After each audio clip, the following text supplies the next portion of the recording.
more money from around the world is coming through Louisiana than almost anywhere else in the country. And you're like, okay, where is that money going? It's not going to my schools. It's not going to my roads. So what's happening? IKEA said, oh, we're interested in coming to the Memphis area. They also said, well, how much money are you going to give us before we decide whether we're going to come or not? We're paying for them to build luxury condos for the wealthy. This was not done democratically, and it was not done for the kids and the working people. It was done by a small group of people so that they can economically benefit. $6 billion. Monies that could be flowing directly into classrooms and communities are somehow given as breaks to those who really don't need a break. They saw a small farm raising food locally. That gets people questioning a lot about what happens in industrial agriculture. But when you uncover what happened here, it's all about eliminating competition. Our money is going to these billionaires in order to give them a competitive advantage. It is really the antithesis of what capitalism should be. This is basically socialism for the rich.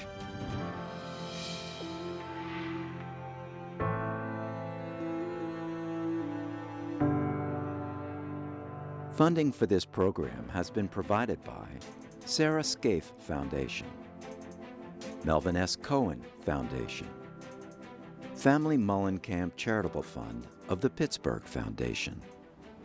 Every year, billions of tax dollars are handed out to businesses that don't need it. That's your money. My name is Johan Norberg, and I've studied and written about the relationship between businesses and government around the world, most recently here in America. Your tax dollars are given to some of the largest companies in the world, and often given with little accountability. That's why some call it corporate welfare. America's corporate welfare system, with its tax exemptions, subsidies, and bailouts, is complex, but we'll tackle it head on. And we'll meet some people whose lives and livelihoods have been directly affected by these bloated programs. The individuals who pay the price. And you'll ask yourself, where's the outrage?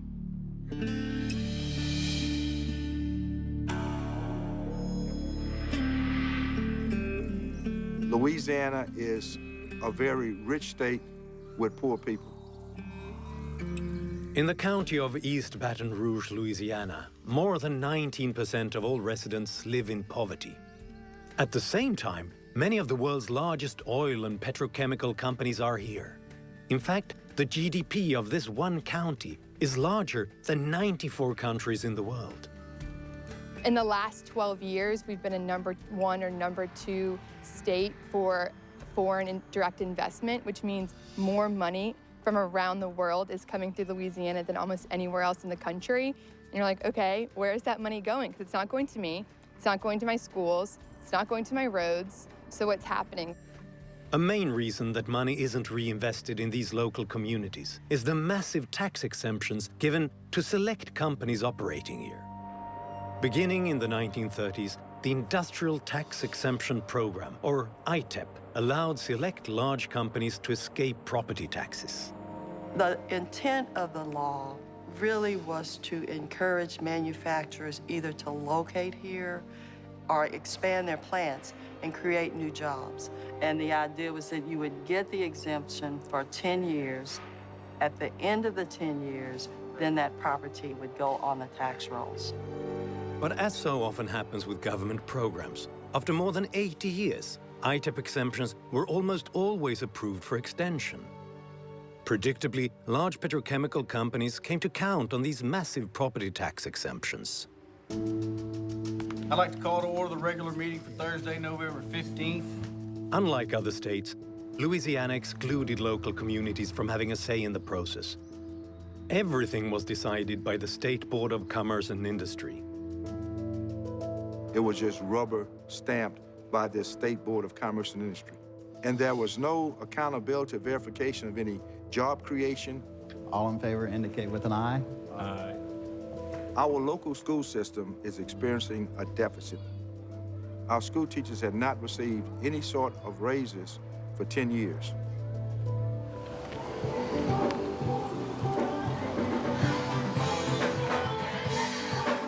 Then a network of churches and community organizers began a campaign to bring public awareness to the inner workings of ITEP. It was allowed to go on for 83 years because it wasn't in the light of day. When the public knew about it, that's where the outrage came. Monies that could be flowing directly into classrooms and directly into communities and community centers are somehow given as breaks to those who really don't need a break.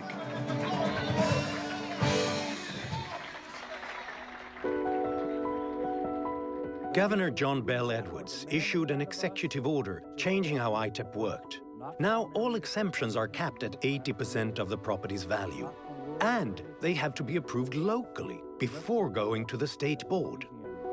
We're actually going to allow the school board, the police departments, the city councils, they are now allowed to vote on the measures. And so as president of East Baton Rouge Federation of Teachers, I received a seat at the table.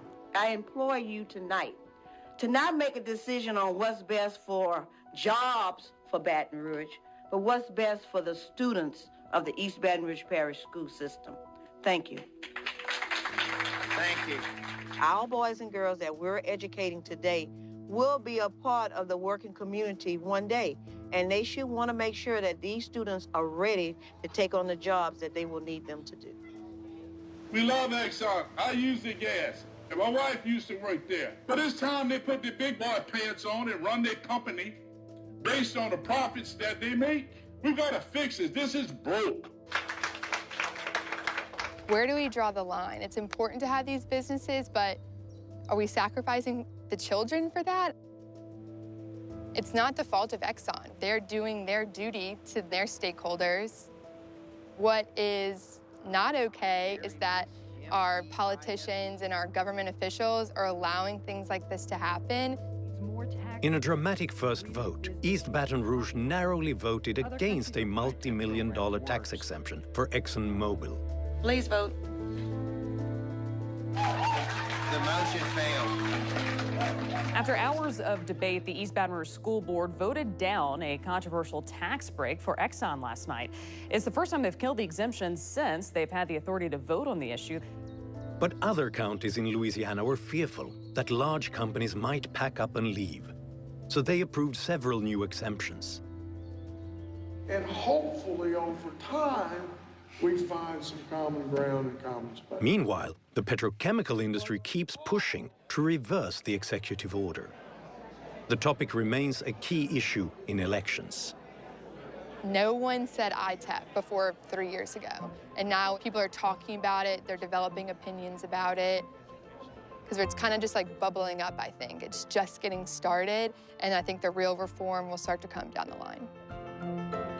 We are not anti-business. We are not anti-manufacturing, but we think everybody should pay their fair share of property taxes to support the good of a community.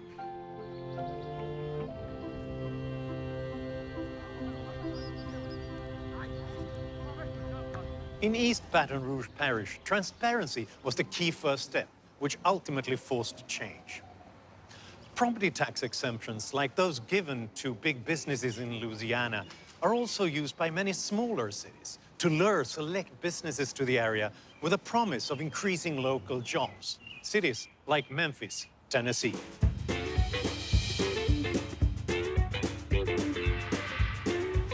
Memphis is a population of about 650,000. It used to be the cotton capital of the country. Now, it is probably most known for FedEx and Elvis Presley. IKEA is a global retailer with over 300 stores in 38 countries. It's the largest furniture retail store in the world. In 2015, IKEA proposed opening a new store in Memphis. IKEA was founded in my home country of Sweden. Here in America, IKEA is best known for meatballs and nearly impossible to pronounce product names. So what happened was IKEA said, oh, we're interested in coming to the Memphis area. We think it would be a great fit for us. But obviously with that, they also said, well, how much money are you going to give us before we decide whether we're going to come or not? The city of Memphis has a program called the Economic Development Growth Engine, or EDGE, to entice new businesses to move to the city. One way it does this is by offering large property tax abatements. It did not come without controversy early on. There were people who thought that we were going down a very slippery slope here by offering tax incentives to retailers, which is generally not done. Memphis gave IKEA a $9.5 million tax break over 11 years. And IKEA agreed to create 175 new jobs with an average salary of $41,000 a year. Lines are growing tonight for IKEA's grand opening tomorrow. We believe that we'll see people come from Birmingham and Jackson, Mississippi, from hundreds of miles away, not just for the opening, but on a continuous basis. There was some pushback from other businesses as well. What about us? I mean, we've been here and we employ here and we pay taxes here. Where is our financial incentives here? Ron Becker is general manager and part owner of the Great American Home Store, another furniture store located in Memphis since 2004.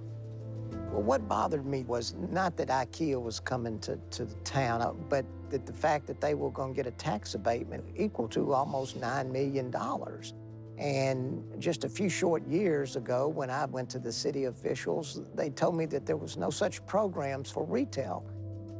You're really pitting these gigantic corporations who know the government and have tons of lobbyists against mom and pop shops in our community that we're trying to save.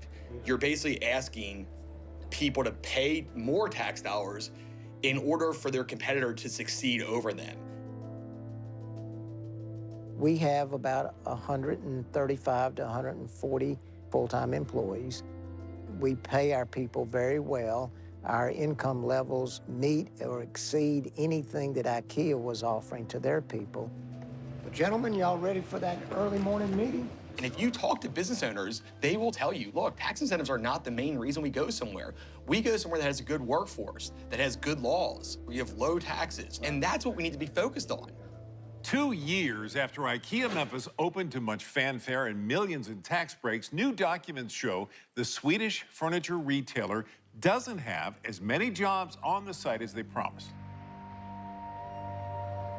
The politicians, they want to just get out and say that we have jobs coming in, we have new company that chose Memphis over somebody else, and they like the sound of that as opposed to worrying about something that will happen years down the road. The company committed to create 175 net new jobs. IKEA started 2018 with 175 employees, but ended with 147. IKEA also committed to pay $41,011 annually, and it hasn't met that figure, paying on average $36,021 in 2017 and $36,944 in 2018. I believe in a level playing field. IKEA is a Fortune 500 company. They don't need tax breaks from the government to expand. Smaller businesses create more jobs. There's only one IKEA in Memphis, but there's 15 to 20 independent furniture stores in Memphis. Where's our tax break? I'm standing in front of what used to be King's Furniture, Louis Cadell's store.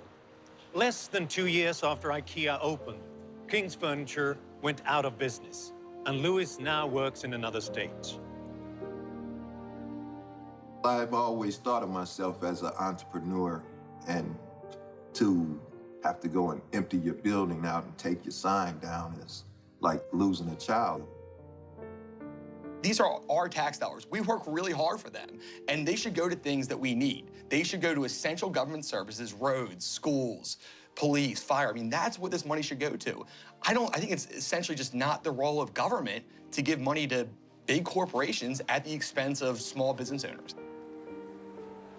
Many such programs begin with good intentions, but they result in unintended consequences. And there's another risk, blatant abuse. When millions, if not billions, of taxpayer dollars are on the table, there's often enticement for manipulating the system, which usually benefits the wealthy and connected.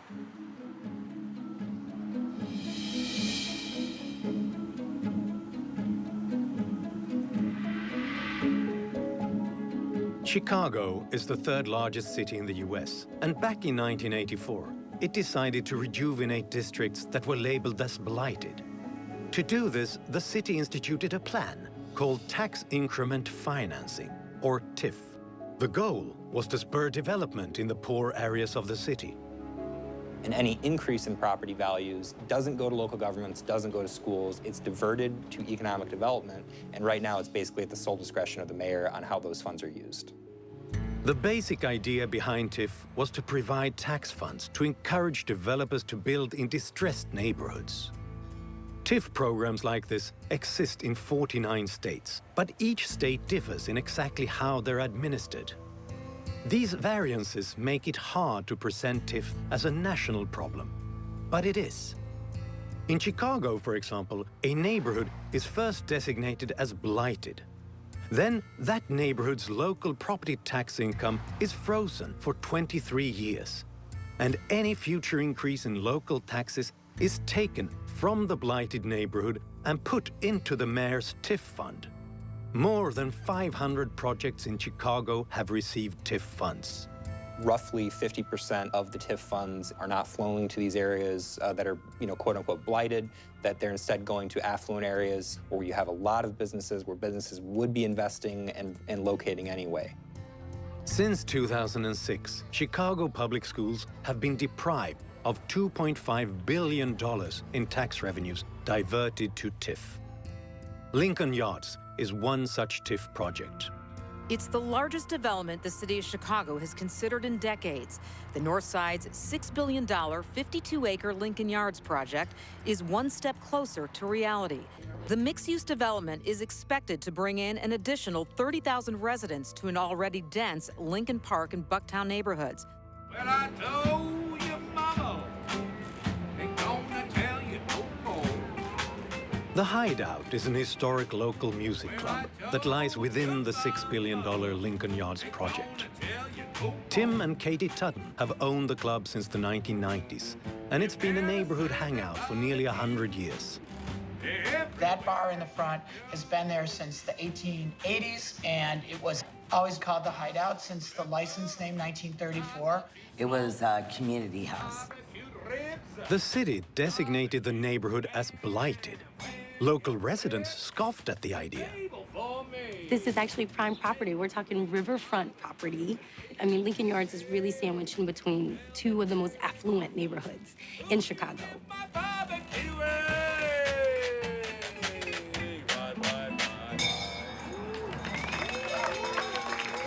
So this is a thriving business. It's been here for as long as we've been here, 25 years before that. And it exemplifies the type of light manufacturing that's been going on in this neighborhood forever. When you come during the day, you can't find a place to park because there's so many employees. So in this building, it was a beautiful, beautiful brick building. They probably had 10 to 14 employees. The building got sold before we knew it. That weekend, they tore it down. By Sunday, everything was cleared out and hauled away. So it really sent a message that the developers were moving fast. The Lincoln Yards project threatens many of the existing local businesses. But developers told Tim and Katie that they want to preserve the Hideout. They said that the Hideout was an enticement for the type of clientele they want to attract. And Tim and Katie would get more customers as well. The developers, they have this theme that they constantly say, you're gonna make a lot of money. And when they tell us you're gonna make money, it's the opposite of the kind of real values that we really hold and cherish. To have a community of people that do things because they love it and they believe in it, that's where you have really depth of a life. We're not against development. We are against the use of public tax dollars that are subsidizing a private luxury development.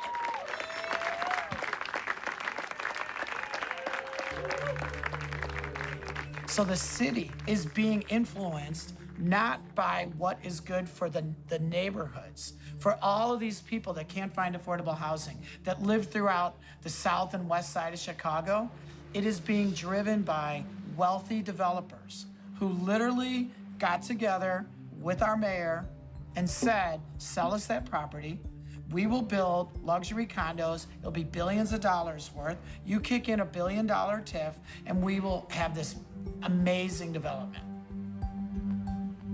And just to put in perspective, the amount we're talking about here, nearly a third of all property tax revenues collected by the city of Chicago are now diverted into TIF districts. We just set a record, $841 million in TIF districts in the city of Chicago in the most recent year. The property was sold to a developer, and then the developer said, now that we bought it, we need a TIF. And the TIF is usually the incentive to get a developer to purchase a property. They knew that money that could go to school children on the south and west side, that the economic development that could save our city.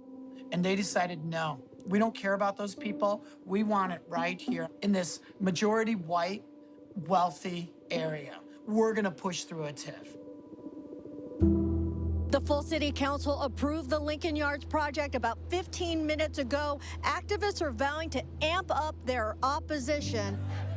Protesters blocked off part of City Hall, and they also packed the hallways on 2 floors inside. But despite the outrage, a swift decision by the Finance Committee this morning set up the full council votes, which went through as expected.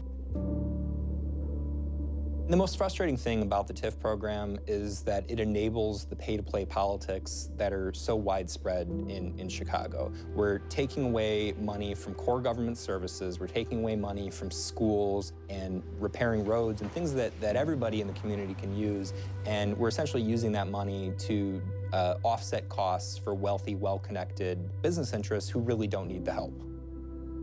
The use of these funds have typically been a slush fund for the mayor of Chicago, both Emanuel and Daley prior to him, to sort of reward people who are politically connected and possibly support their campaigns.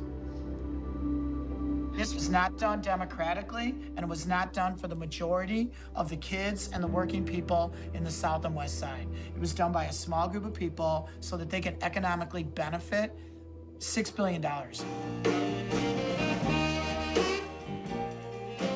These are major decisions being decided by a very small group of people that are motivated by their own personal monetary gain.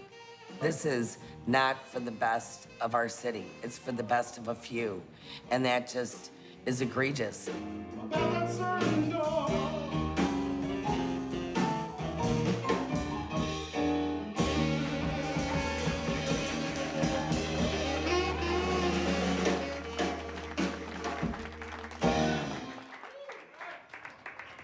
The TIF program in Chicago is classic corporate welfare in action. So far, our stories have shown corporate welfare operating on the local level. East Baton Rouge Parish, Memphis, Chicago. But guess what happens when the federal government gets involved?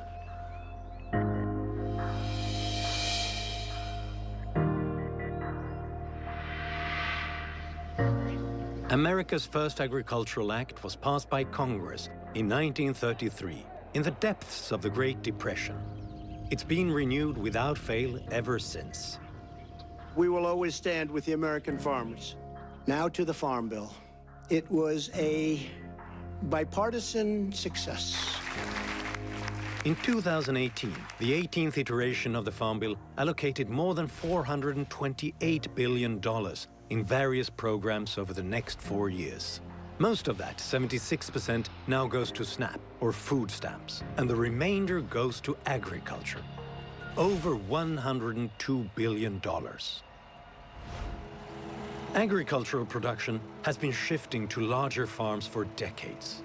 In 1991, America's small farms accounted for 46% of the nation's production. But by 2015, that share had fallen to under 25%. The amount of subsidies that the big guys, they're getting is so much more than the little guys. When you look at who is getting the money, you find that something like 70% goes to the 10% largest farm.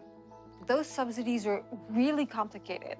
So it's not surprising that it's the big guy who have the resources, not just to lobby in Congress, but to actually have entire shops to try to get and maximize the amount of subsidies that they're getting.